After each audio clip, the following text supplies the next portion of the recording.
things I ever did in '94. I was ringside at your fight against Holyfield, the first one, Uh, which was very cool. That was a great fight. Um, so anyway, let's start, I guess, from a little bit from the beginning. How many amateur fights did you end up having total?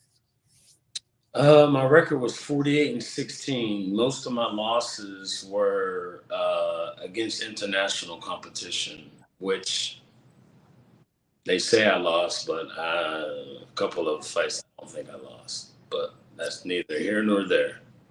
Yeah, I know that works. I'm good friends with Jeremy Williams, who I know was over at Kronk with you for a while. He told me. Mhm. Yeah. He told me. He told me some stories. He said he used to see you spar, and you were you were vicious, I think is what he said back in Yeah. those days.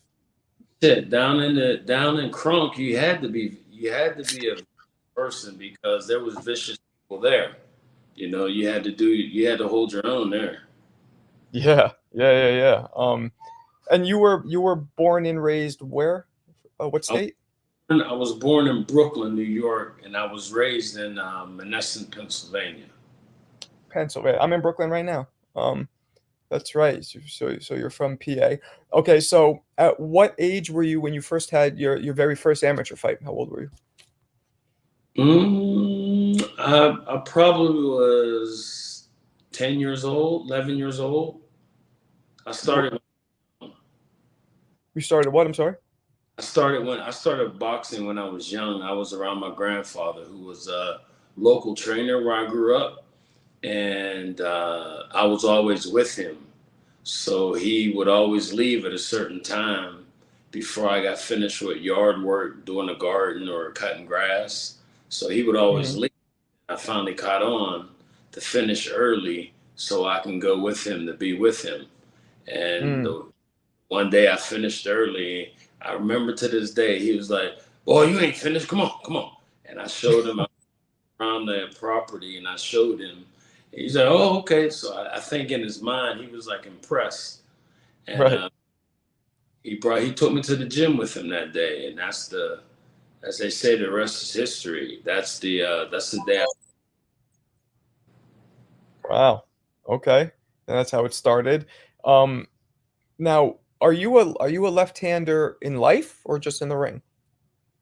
I go both. Well, I shoot rifles left-handed. I play pool left-handed. I That's the only thing. So I you're right with your right? Right-handed. Yep. I throw right-handed, but Mm, okay. empathetic. So I'm good. Okay. So when you turned pro at 175, right? Light heavy? Light heavy. Okay. And so you're about what? About 6'1"? 6'2". They labeled me as 6'2" back then. I'm probably 6 foot. We shrink as we get older. Um, so when you were making light heavy, was that a problem or was that something you did with somewhat ease? At first, when I started, I would make it with ease.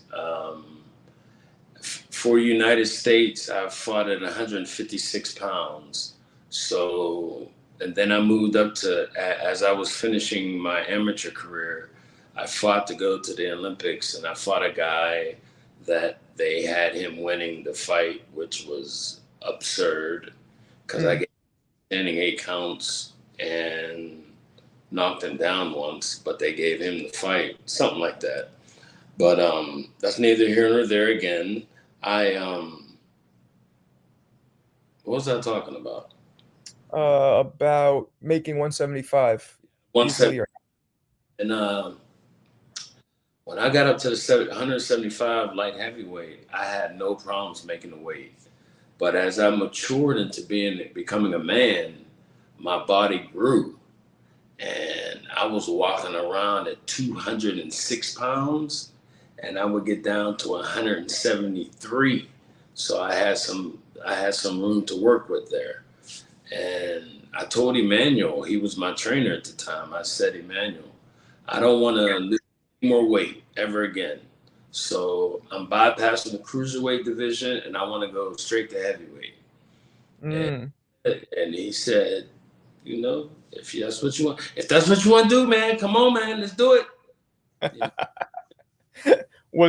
Was Sugar Hill in around the gym back in those days?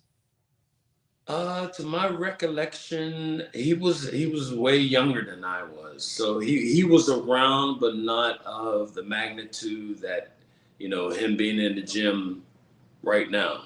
It's he was young, he wasn't Mm. much that I've seen, but I think maybe he was there with the amateur kids. Okay. Okay. All right. Well, then, so you turn pro at 175, and you go up to what was it, 20-0, 20 knockouts, or what was the exact record? As the light heavyweight, I was 22-0 with 22 knockouts, Wow. Wow. nine Yeah, you got what's that? nine title defenses. Wow. Yeah, you have who's I think 20-0 is 20-0 now. Better Biev. Did you follow current boxing at all? Yes, yes. Okay. Okay. Yeah, but Better Biev is so. I mean, yeah, I remember that, and then I remember you just literally overnight. It seemed like now you're a heavyweight. You were like to what, 220, something like that.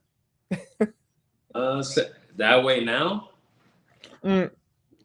When you premiered or debuted as a heavyweight, you were about 220, right? I think I was 222, 223, something like that. And Mm. comfortable. I felt good. I felt strong. I felt, Mm-hmm.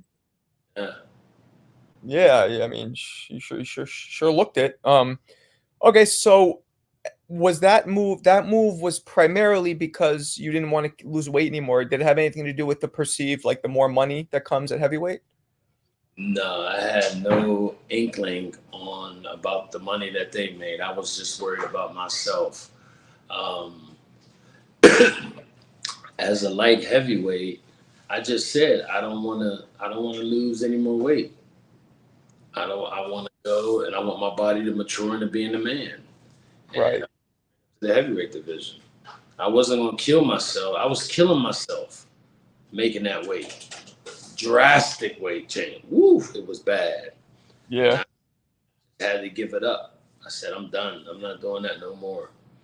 Yeah. I mean, I'm sure I know you know the stories, but that, not having the fluid surrounding your brain and all that, dude, that's so bad for your body in boxing. Right. Yeah. Okay. So at what point so I know Teddy Atlas was in your corner. At what point did you kind of transition from Emmanuel to Teddy? I was with Emmanuel. Emmanuel started my pro career off, and when I think I got a little beyond myself, where I didn't want to listen to nobody, and I knew what I was doing and knew what I was talking about. So maybe Emmanuel probably felt that he didn't have to deal with someone of my caliber because I was that. And maybe I needed, I think my manager at the time had spoken to Emmanuel and said something about getting a different a coach, more of a disciplinarian, maybe. And they came up with Teddy Atlas. Oh, okay.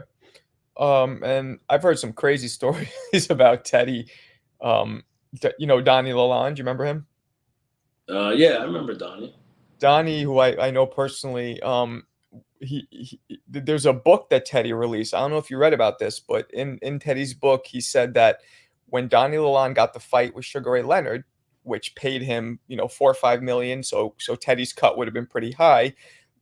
Teddy got so enraged that Donnie had let him go a year earlier that he went to his house with a gun in New York and was waiting for him. Teddy was waiting for Donnie with a gun and was going to shoot him because he was so mad that he had let him go and he missed out on that payday. Did you ever hear that story?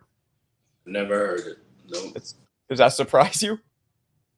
Uh, I mean, if somebody's going to do that, you can't. I can't take anything away from anybody. If you're put in a position, you don't know what you'll do. Mm, You know what I okay. mean? Okay. I understand.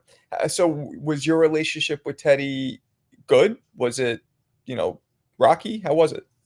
Teddy and I had a great relationship. Um, I mean, there's times where we fought and argued and, had disagreements, but that's expected. Teddy was a instrumental part of my career and, in my life. He was a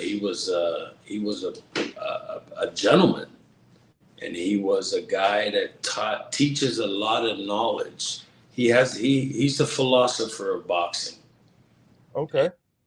He's done a very, very good job in the sport, and he's helped a lot of people When I was at the ring. right. Yeah, no, he has.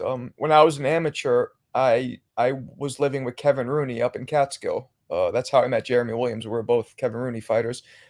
So I know a lot about the style that Teddy, at least the initial style that Teddy was taught. I know with you, he didn't employ that style. Obviously, you had your own thing, but um, yeah. So that was a very, that's a very specific style, and Teddy might be one of the only trainers out of Customato's stable to kind of start teaching a different style beyond just the peekaboo.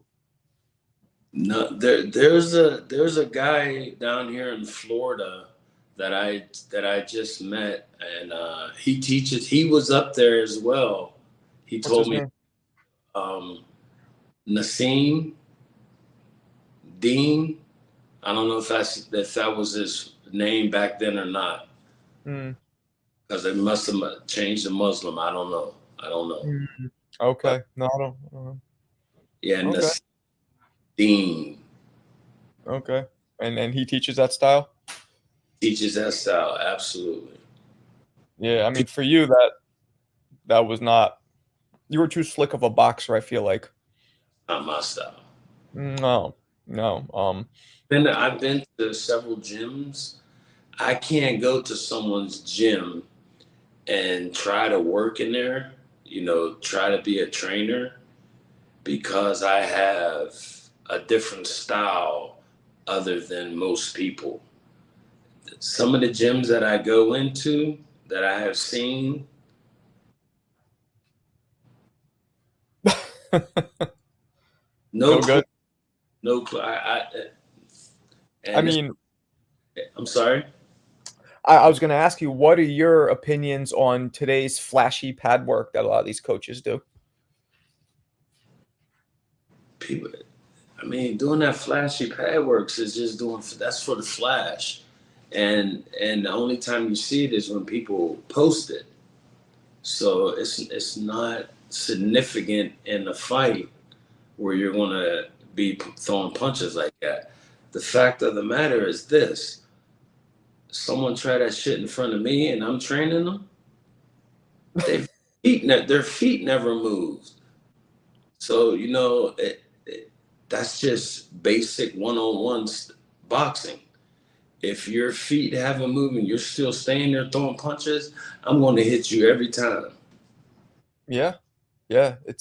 I think Floyd made it popular because he knew what he was doing, how to market himself and everything. And then people just, I feel like, grabbed it and rolled with it. Hmm. Yeah, you see a lot of people teaching Floyd style, that peekaboo style, like this Shoulder roll. Yeah.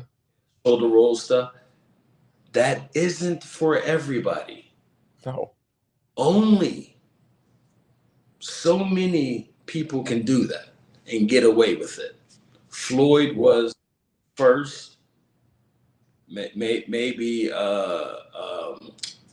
what's his name? James Tony? No, James Tony's one of them. Yep. James Tony can fight. Um, Pernell Whitaker. Yes. Yep. Oh yeah. Them three knew how to do that style, and they did it Mm, very. They were successful at it. but it's tough, right? Very tough. Yeah. I never liked the idea of just doing this to pick off a shot. I'd want to keep my hand.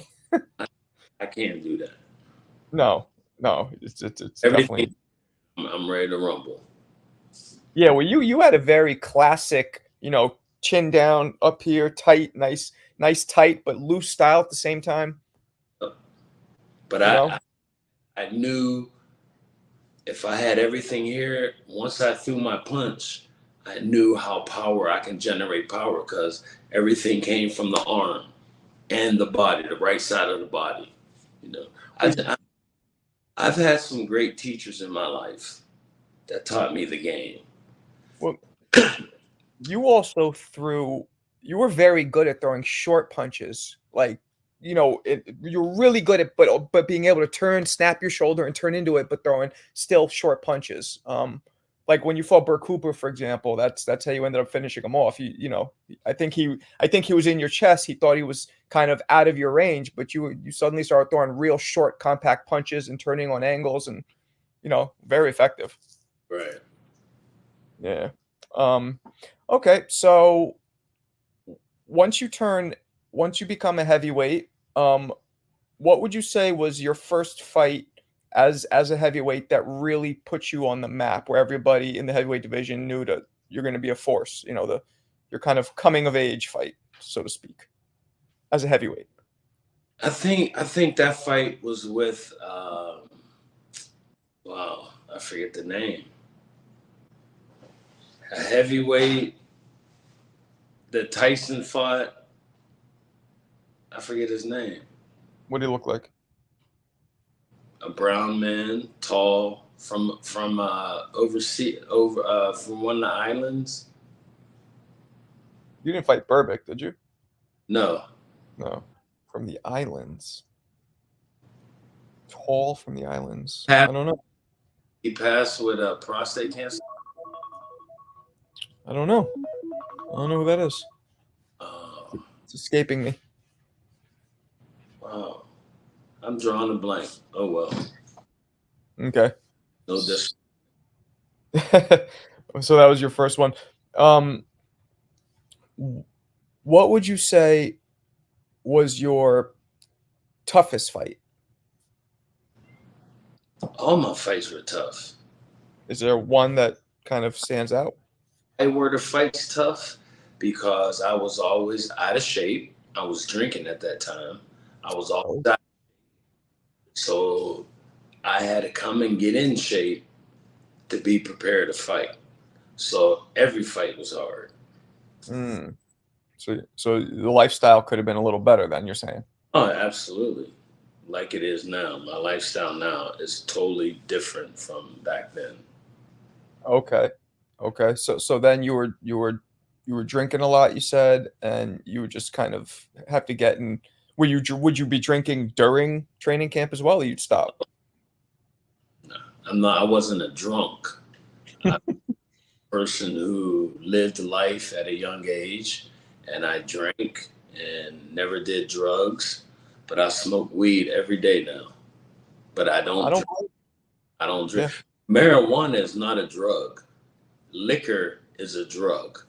Agreed. Agreed. But Absolutely. they sell that and you can drink all you want, but you smoke, they won't put you in jail. That's the dumbest shit in the world. That's goofy. Yeah. Have you ever heard of something called kratom? Oh yeah. I love kratom. That's my thing. You ever try it? No, I never tried kratom. I tried mushrooms. I'm a fan of the mushrooms.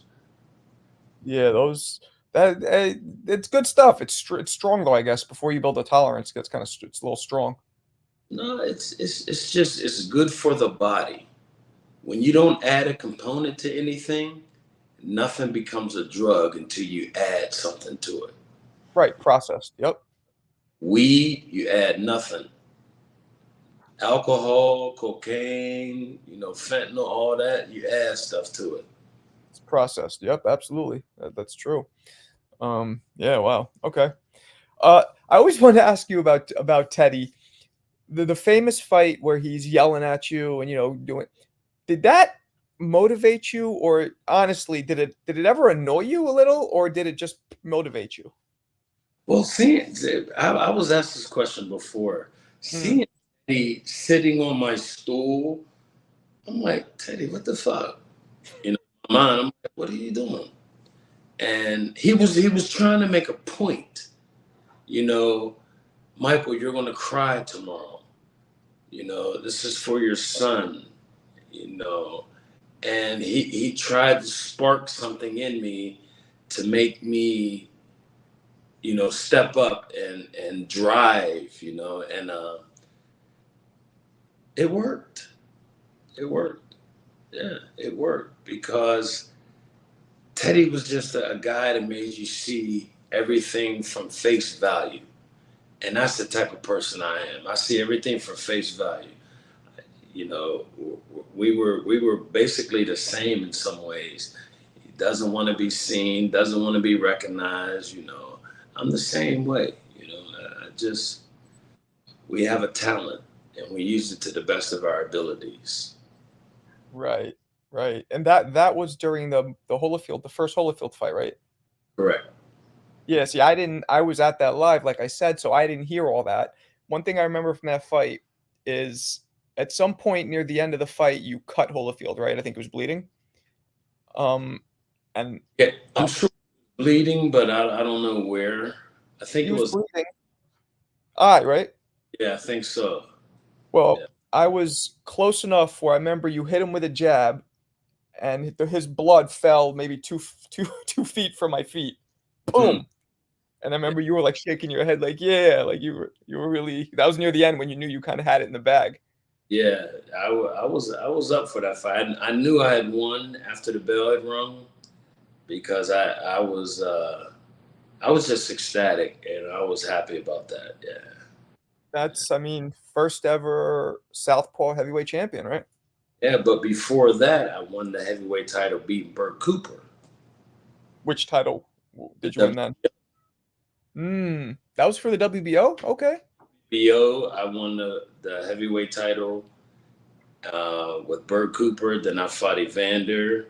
I had the WBO and the IBF title and the WBA title. No, I gave up the WBO, but I went and fought for I had the WBA and the IBF title, heavyweight Mm. title. Was there anybody in your era that you really wish you could have fought that you wanted to fight but you didn't get the chance to? No, Well, fights that were meant for me, they were made. Um, there's no need to talk about it now because it's never going to happen. And also, if I never turned down a fight, not to my knowledge, I would fight anybody. I don't know if the management team, the promoter, or the manager declined a fight or not. I don't know. mm, okay. Okay. Um, so during all of your fights, I know I'd ask you which one was your toughest, but how about which one of your fights was your most gratifying? The most gratifying fight. Yeah. Mm, Where you kind of felt the best after, you were the most proud of yourself for. Say again, I'm sorry? what makes it gratifying? Hmm. I guess something where when you were done, you felt like, yeah, like you felt the most elated. You felt good. You felt really accomplished, good about yourself the most. No, I can't recall because I was always a guy that I made sure I tried to my best ability to get myself in shape. And if I went out there and I fought, I'm going to give 100%. I'm not going to give half-ass. I'm not a half-ass type of dude. You know, I give you Right. 100% all the way. Okay. So so nothing really stands out as kind of. Every fight, and I was winning. So being that I won, that was an accomplishment. So I did everything right. So I guess you can say winning every fight. Okay, so I guess on the flip side, what was your most disappointing fight? The most disappointing fight to me would probably be George Foreman Hmm. because he was an older gentleman. He was a bigger man, but I was more skilled, I thought, than he was at that time. I was beating him, but I just got caught. And when I got caught, I tried to get up, but I couldn't get up. And, I let my son down at the time. And Mm. what the hell with me, I was about my son, you know. But You that's know, all. people talk about that fight, but they don't talk about the merciless ass whooping you were putting on him the whole fight. Right. You Yeah. know, like I the was whole connecting fight. good blows, very good blows. Oh And yeah, I mean, almost at will. yeah, You know, and you were going forward. You know, there was no back. You weren't backing up at all. You were just bringing it to him, and I don't know. Do you think as a heavyweight that you naturally were a heavyweight? Like, or do you think that if you would have fought at cruiser or stayed at light heavy, it would have been harder for you to get caught, or if a punch like that would catch you, it wouldn't do as much to your body because you're just were naturally a little bigger at that weight, at a lower weight, I would have been a heavyweight. I would have never, no matter what. no matter what, I'd have been a heavyweight, no You know, matter. I talked to Jeremy Williams, and one of his biggest regrets is like he should have stayed at cruiser because he just felt like his body was just a little too small for heavy. Although he hit hard, he was like the punches would just, he was getting hit by bigger men in his opinion. So Right. cruiser, he would have taken him better. And see what now has to happen. I'm glad you brought that up. What has to happen is you need a super heavyweight division in pro boxing. Absolutely. Why have a 200-pound guy fight a 265-pound guy? That doesn't make sense. This and this day and age, no one talks about that. About having having another heavyweight division called super heavyweight, because these guys are big. It's not back in the day when heavyweights were 190 pounds. Nah, these heavyweights is Big Baby. He was 300 pounds. 3 plus, yeah. Yeah, I mean, you have to the height, the weight. It'd be 200 pounds up to 249, 250 and on up is super heavyweight. Like in the amateurs. Well, amateurs is Yeah, 225, right? yeah. Why get rid of the heavyweight division where these men are huge? These men are 6'7", 6'8", 260, 280, 300 pounds. It's not the right thing to do. Yeah, yeah, yeah. They're giving all these belts out. Quit giving these belts to people. That as an amateur, when I fought, we got trophies. Bring the trophies back. Don't give belts away because it's superficial. And when there's a thing that I want to talk about, Okay. and this may piss people off, and it may get people a little irritated. I don't give a fuck. With me, the thing is this: the way that boxers are taken advantage of these days, or when I was coming up, the manager taking 33 in the third, promoter taking 25%, and the trainer only getting 10. The person who trains the fighter only getting 10%, where the manager does nothing. If you're a so-called promoter and a good one, you don't need 25%. You need 5 to 10%. The 33 and a third is criminal. Yeah. And you're taking 33 and a third from a fighter and not paying any taxes on it because you never said, well, Michael, we can work for you. You can write this off, but we're going to take all the money. That should be criminal, Mm-hmm. where they leave all the fighters broke. And I'm broke. I have injured 28 surgeries. There's Wow. no insurance now. You know, Wow. there's no retirement. There's nothing for boxers but managers, promoters. That's it. That shit needs to change drastically and quick. The people that weren't paying taxes, the managers, you should. There's gonna be a bit. There's not even a boxers union. I Um, know. I'm gonna start all that shit up. Watch, You should. You watch. should. Yeah, a union would be great. Um, But at the Hall of Fame, my guy will be there. Will be signing people up. that's smart. Absolutely. That's smart. Yeah, it's insane how, like You you know, said. sorry for the interruption. You know what? You know what I think it plays back to? Mm, Back in the day, there was normally a lot of black fighters fighting. Okay, there was always a person of a different color of a white person taking and training the fighter. Now they're still doing it. It's like a slave days. You're taking 33 in the third. yeah, that's crazy. The fuck out of here. That's absurd. You can't and not pay taxes on it. That's crazy. That's criminal.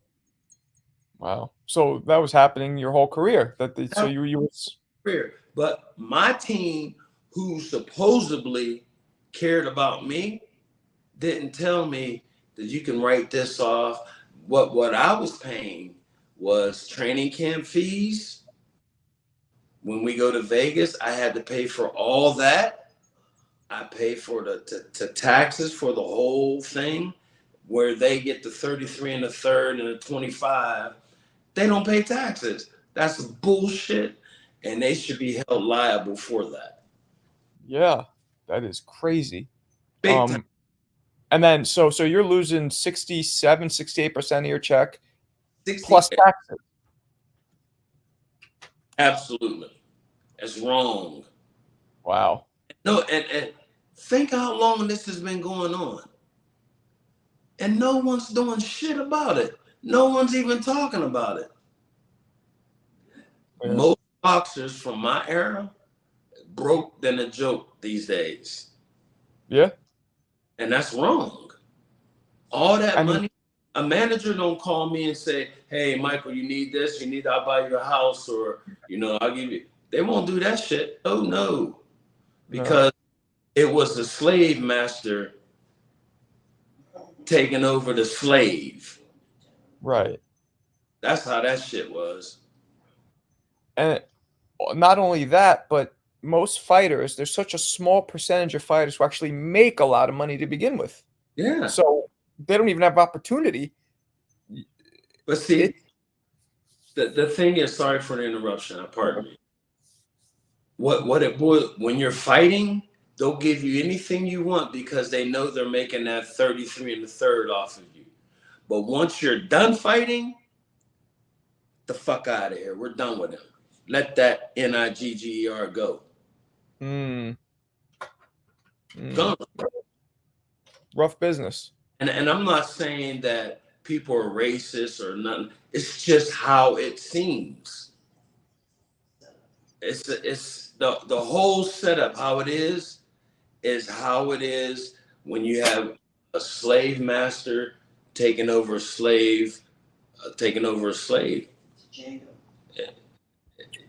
It's absurd. Do you sometimes wish that you never got into boxing? Oh, I always say that. Absolutely. You do. Yep. But I What? did.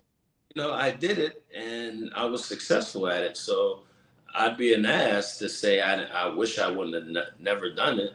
I did it and I was successful. There's not a lot of people who are successful in this game. So No. there just needs, I mean, I won 3 heavyweight titles, a light heavyweight title. I should get something at the end of my career for doing that. But they want you to pay astronomical amounts of money for a fake belt. That's not gold, emerald, diamonds, nothing. but they Oh, want sanctioning fees are almost. It all depends on your purse. You're paying a lot of money for a yeah, fake belt. sanctioning fees are what, 3%, something like that?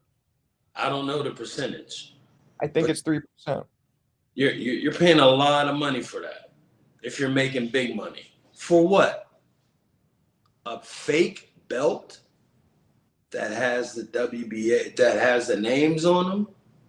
You know, there's four belts: WBA, WBC, WBO, and IBF.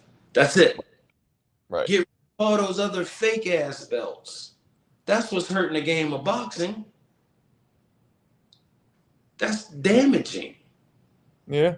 You can't have people think that they're great and you give them a belt. No, you gotta fight. You gotta fight for these belts, man. And Don't just get because you win a fight. Bullshit, man. they have other belts now too. They have like the silver, the regular champion. They have all. Have you heard of those other ones now? It doesn't make sense. It's just more sanctioning fees. They keep doing it because they can get away with it, and everybody wants to wear a belt. There's only four belts that count: WBA, WBC, WBO, and IBF. Those are the only belts that count. Right. Right. Those belts are going to make you make millions of dollars. The other ones will not. Hmm. Yeah. Yeah. It's a dirty, dirty business. Dirty. Yeah. I know a lot of fighters too, and I always tell people the majority of fighters either end up in financial trouble or with some kind of neurological damage. Yeah. There's no health insurance. There's no retirement. There's nothing. Well, we used him, so let's send him on his way. He's on the Right. street. Fuck him. Mm-hmm. Get away from me. I don't want to talk to you. Really? It's crazy. You're taking care of more if you're a city employee driving a bus. They take care of you more. Absolutely. Yeah. Absolutely. And it's sickening. Yeah. And all this shit to keep going on. I'm gonna change this shit. Watch. I hope so. I hope I hope so. it takes People a. are scared. Why is there? Doesn't make sense. Why is there a commissioner in boxing in every state? I don't understand that. Should just be one governing, right? Football don't have one in every state. There's a football team. Baseball doesn't have one in where they have football team. But why does boxing have it? Yeah, it's like martial law. The game is corrupt. Yeah. Nothing's happening. It's the same shit. We're gonna get this fighter. We're gonna use him. And we're gonna make a lot of money. They pay. The sick point of it is the 33 and the third. You don't pay taxes on it. Yeah. The 25, you don't pay taxes. Just think of a $10 million fight. Okay, 33 and the third. 25. That's 68 and a third percent taken away, on top of 38% of probably taxes. You're in a fucking hole, man. Yeah. You're in a Yeah. hole. That's not cool. No. No. Yeah. It's rough. It's really, really rough, and people don't It's, know it. that shit's criminal. Yeah. Yeah. Well, I hope you do. I hope you start a movement that changes something. Well, the movements is rolling right now, put it that way. Good. Good. Good. Good. Good.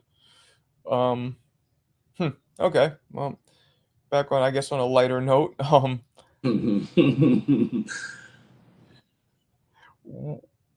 Okay. How about this one? Who are if you have your top five greatest fighters of all time, pound for pound, excluding yourself?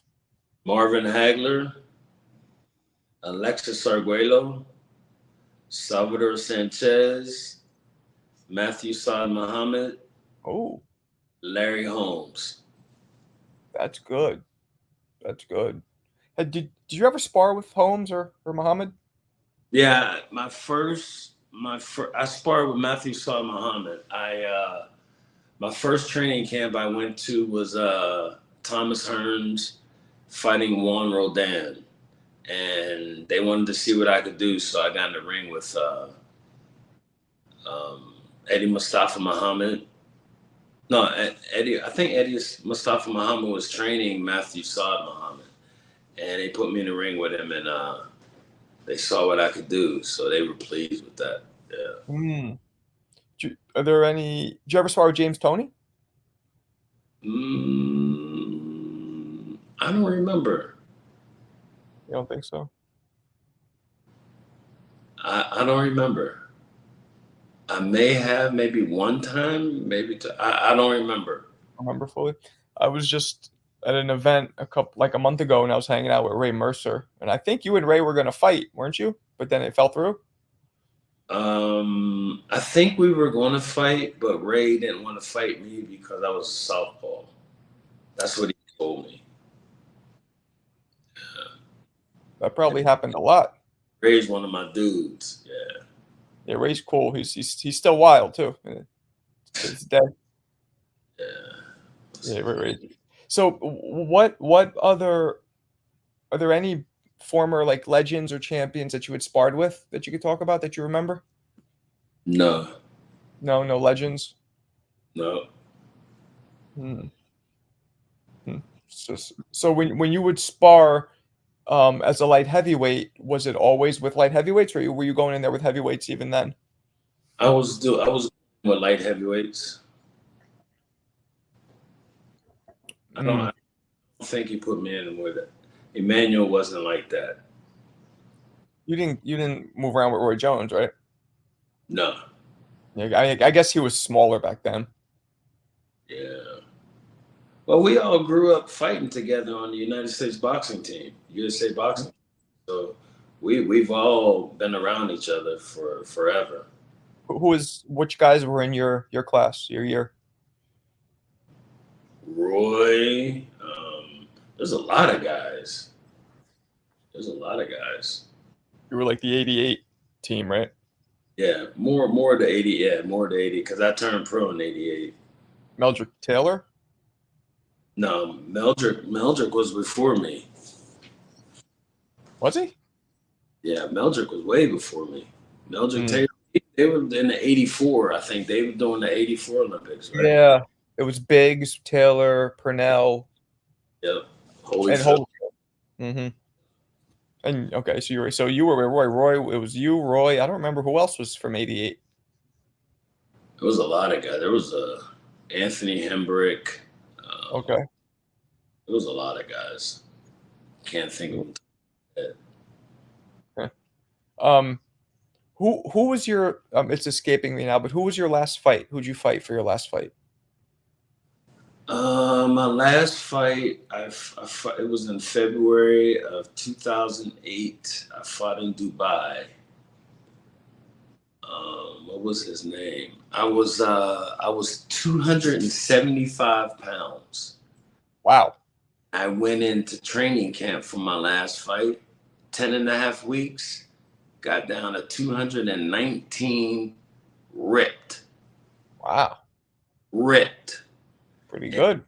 the fight only went 34 seconds. Wow. Yeah, and that was it. That was the end of my career.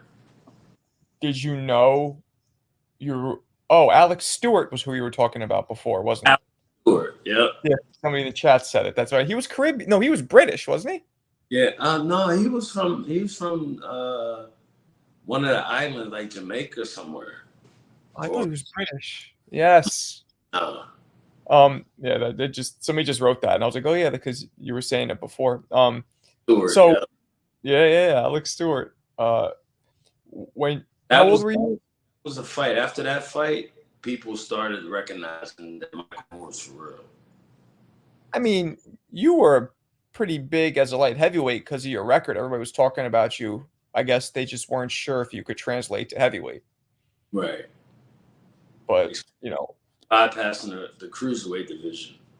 do you ever wish or you ever think about, because I asked Roy Jones this too, because, you know, Roy also skipped cruiserweight. And I'm like, why not? Why didn't you guys just pick up a cruiserweight belt too, just so you could have it in succession all the way up?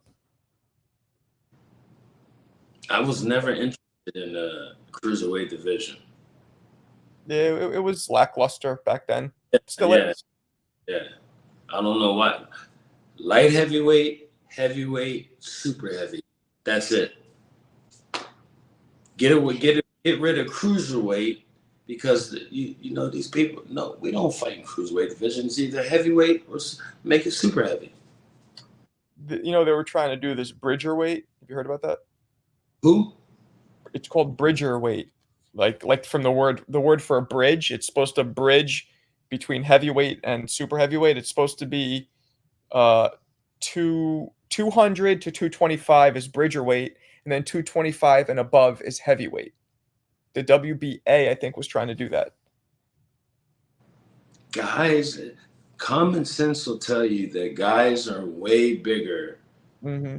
in age. So the 200 to the 225 is a waste of time. 200 to the 249 is going to be heavy. 250 on up is super heavy.